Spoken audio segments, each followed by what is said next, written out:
Because 4th of July is approaching, we are going to do a veggie burger recipe for those who do not eat meat and do not want an Impossible Burger. This is a really easy, delicious recipe that comes together very quickly. I'm gonna do carrots and spinach for mine. This is my favorite combo, but you could also do mushrooms, you could do zucchini. You really can mix anything together. So if there's something that you like more, you can totally put that in. I'm gonna chop up our carrots, and you could also save these tops for a pesto or maybe some sort of carrot top chimichurri. And then you just wanna roughly chop the carrots up.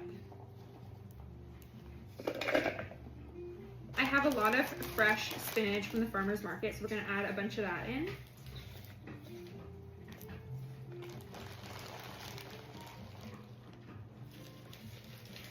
For the seasoning, I keep it fairly pretty simple by just doing black pepper and a little bit of salt, but you also could add in onion powder, garlic powder. You could add in fresh onion and fresh garlic. It's really very versatile. Little pinch of salt. So I use chickpea flour to hold the burgers together.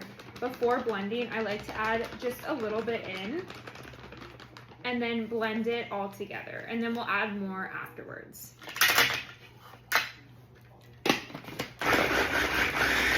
You might need to scrape the sides a bit and just mix everything a little so it all can get chopped up. We're gonna put it all into the bowl, add a little bit more chickpea flour, and then we're gonna mix it all together.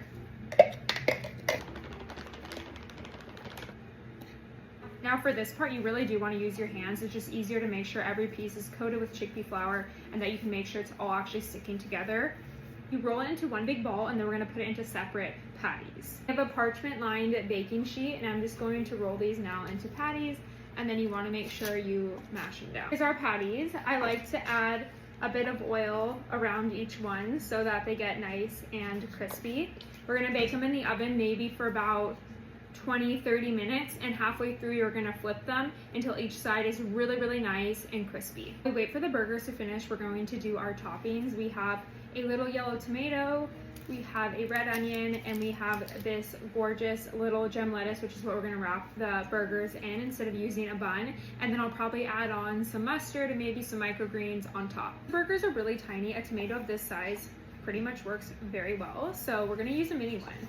These are, I believe they're like sun gold. At the farmer's market, they have a really nice variety of tomatoes, all different kinds I've never heard of, so I get a bunch of different random ones. Red onions are my absolute favorite on burgers. I just think they have a really nice flavor, and I like when they're really thin, so I'm gonna use a mandolin to thin them out. I like to lettuce wrap my burgers.